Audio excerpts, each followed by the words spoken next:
दोस्तों, आज के इस एक्सप्लेनर में हम एक ऐसी क्लिनिकल स्टडी पर बात करने वाले हैं जो सीधे हमारी रोजमर्रा की जिंदगी से जुड़ी है। क्या कभी आपने इस बात पर ध्यान दिया है कि हमारी भावनाएं, हमारा मूड और हमारा मानसिक तनाव किसी शारीरिक बीमारी की तरह ही संक्रामक या इन्फेक्शियस हो सकता है? बिल्कुल हो सकता है। आज हम द पैथोजन ऑफ मिजरी यानी दुख के इस वायरस को डिकोड करेंगे। हम समझेंगे कि कैसे कभी-कभी एक डूबते हुए इंसान को बचाने की कोशिश में बचाने वाला खुद भी उस लहर के साथ गहरे पानी में खींचता चला जाता है। तो चलिए बिना वक्त गंवाए देखते हैं कि आज की इस चर्चा का एजेंडा क्या है।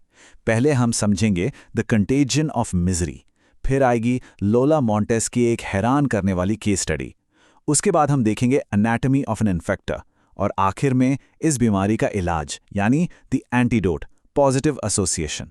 चलिए शुरू करते हैं। तो आते हैं अपने पहले हिस्से पर, द कंटेजियन ऑफ मिजरी यानी दुर्भाग्य का फैलाव। थोड़ी देर के लिए ना सोचिए कि हम सब एक डॉक्टर हैं। कुछ लोग ऐसे होते हैं जो सिर्फ बुरे वक्त के शिकार नहीं होते, बल्कि वो अपने ही विनाशकारी कामों से अपनी बर्बादी को बुलावा देते हैं। और इसमें सबसे डरावनी बात क्या है? महज उनके करीब रहने से वो दुर्भाग्य दूसरों के जीवन में भी खिंचा चला आता है। इसे ही इमोशनल इन्फेक्शन कहते हैं। एक ऐसी स्थिति जहां बेहद अस्थिर और तीव्र भावनाएं एक इंसान से दूसरे इंसान में ट्रांसफर हो जाती हैं। इस बीमारी की सबसे बड़ी विडंबना यह है कि यह अक्सर मासूमियत से भरी मदद की पुकार बनकर आती है। हमारा नेचुरल इंस्टिंक्ट होता है किसी को बचाना, पर सच कहूं तो यहीं से यह संक्रमण फैलना शुरू होता है। इस बात को थोड़ा और गहराई से समझने के लिए लियोनार्डो डा विंची की एक बहुत ही शानदार कहानी पर गौर करते हैं।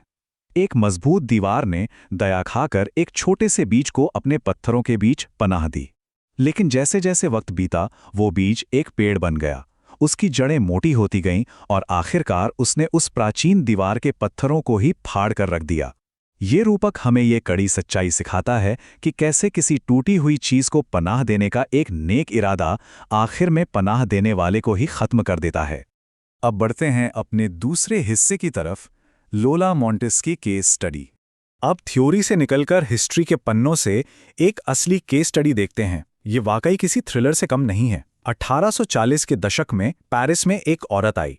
असली नाम था मरी गिलबर्ट, पर दुनिया ने उसे जाना एक स्पैनिश फ्लेमेंको डांसर लोला मॉन्टेस के नाम से। आज के हमारे इस एनालिसिस के लिए वो इस बीमारी की पेशेंट 0 हैं। ये नंबर 55 बहुत ही दिलचस्प है। पेरिस में तबाही मचाने के बाद लोला म्यूनिख पहुंची। वहां के राजा लुडविग से मिलने के लिए उसने सारी हदें पार कर दी। राजा उसकी इस हरकत से इस कदर सम्मोहित हुआ कि महज 55 घंटों के अंदर लोला ने बवेरियन स्टेज पर अपना ग्रैंड डेब्यू कर लिया। सिर्फ 55 घंटे। लेकिन इस तीव्र आकर्षण की कीमत क्या चुकानी पड़ी? ये टाइमलाइन डरावनी है। 1845 में पेरिस का एक होनहार नौजवान दुजेरियर, जो उसके प्यार में पागल था, एक बेवकूफ़ी भरे ड्यूअल में मारा गया। फिर 1848 में लोला की ही वजह से राजा लुडविग को अपनी गद्दी छोड़नी पड़ी।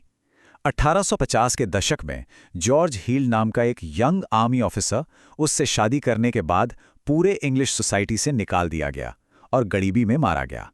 और फिर 1857 में पाट होल नाम का एक और शख्स भारी डिप्रेशन का शिकार हुआ और कम उम्र में ही चल बसा। ये कोई इत्तेफाक बिल्कुल नहीं था, ये उस घातक संक्रमण का बढ़ता हुआ असर था। और खौफनाक बात तो ये है कि यह संक्रमण सिर्फ कुछ लोगों तक ही सीमित नहीं रहा, ये एक नेशनल लेवल पर फैल गया।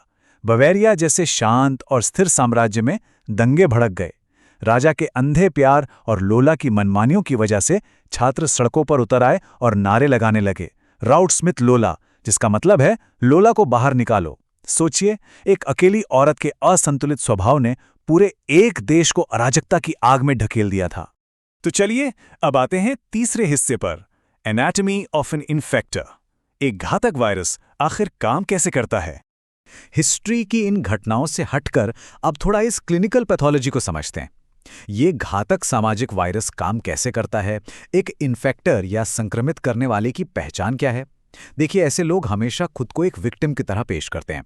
इनका अतीत उथल-पुथल से भरा होगा, टूटे हुए रिश्तों की एक बहुत लंबी लाइन होगी, करियर कभी स्टेबल नहीं होगा और इनका कैरेक्टर बहुत ही हावी होने वाला होता है। सबसे बड़ा खतरा पता है क्या है? ऐसे अराजक लोगों पर तरस खाना और उन्हें सुधारने की कोशिश करना। अब देखते हैं कि यह संक्रमण आगे कैसे बढ़ता है। ये है द साइकिल ऑफ इन्फेक्शन। पहला कदम, ये लोग अपनी बहुत ही गहरी पर्सनल प्रॉब्लम्स आपके सामने रखेंगे। दूसरा, ये आपके अंदर दया और मदद करने की इच्छा जगाएंगे। तीसरा कदम, बड़ी चालाकी से ये मदद करने वाले को ही अपने झगड़ों और विवादों में घसीट लेंगे। और चौथा, आखिर में दोस्तों और परिवार तक ये बर्बादी फैल जाएगी। यहाँ सबसे ज़रूरी याद रखने वाली बात यह है कि ऐसे लोगों की मदद नहीं की जा सकती। जैसे ही कोई इंसान इनके संघर्ष से जुड़ता है, उसका खुद का पतन तय हो जाता है। प्राचीन रोम का द रोमन आउटब्रेक इसका एक बहुत ही सटीक उदाहरण है। यहाँ इन्फेक्टर है कैशियस, हमेशा असंतुष्ट, अंदर तक ईर्ष्या और नफरत से भरा हुआ, और दूसरी तरफ है संक्रमित होने वाला ब्रूटस, एक सच्चा देशभक्त, धैर्यवान और समझदार इंसान। पर जब ब्रूटस लगातार कैशियस की कड़वाहट और नफरत के संपर्क में आया तो उसका भी दिमाग पूरी तरह करप्ट हो गया। ये ट्रेजेडी साफ साबित करती है कि लगातार नफरत और असंतोष के संपर्क में आने से बड़े से बड़े समझदार लोग भी बर्बाद हो सकते हैं। अब चलते हैं अपने आखिरी और सबसे अहम हिस्से पर, द एंटीडोट, यानी पॉजिटिव एसोसिएशन। बड़ी देर से हम डार्क और नेगेटिव बातें कर रहे हैं, अब थोड़ी अच्छी खबर सुनते हैं। इस विनाशकारी वायरस का एक पक्का और असरदार इलाज मौजूद है। वो क्या है?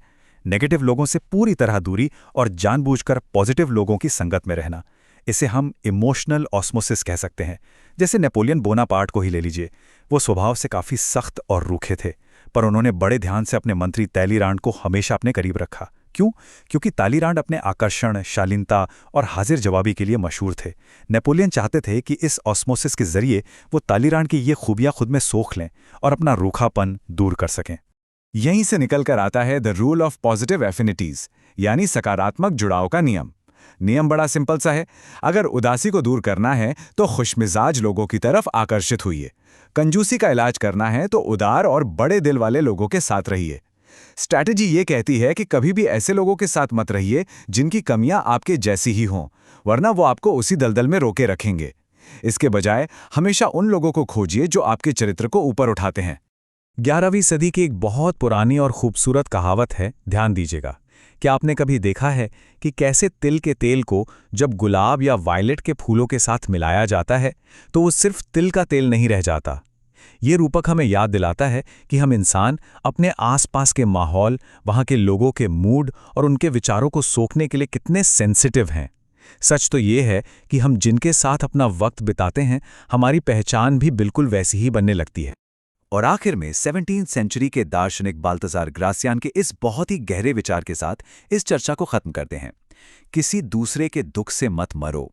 जब भी हम अपने दोस्तों या सोशल सर्कल को देखते हैं तो हमें खुद से एक सवाल जरूर पूछना चाहिए, क्या हमारे आसपास के लोग हमारी जीवन की नाव को लहरों के ऊपर उठा रहे हैं या खामोशी से उसे गहरे पानी में नीचे खींच रहे हैं? अपने आसपास का माहौल बहुत ही सावधानी से चुनिए। इस एनालिसिस में हमारे साथ जुड़ने के लिए आपका बहुत बहुत शुक्रिया।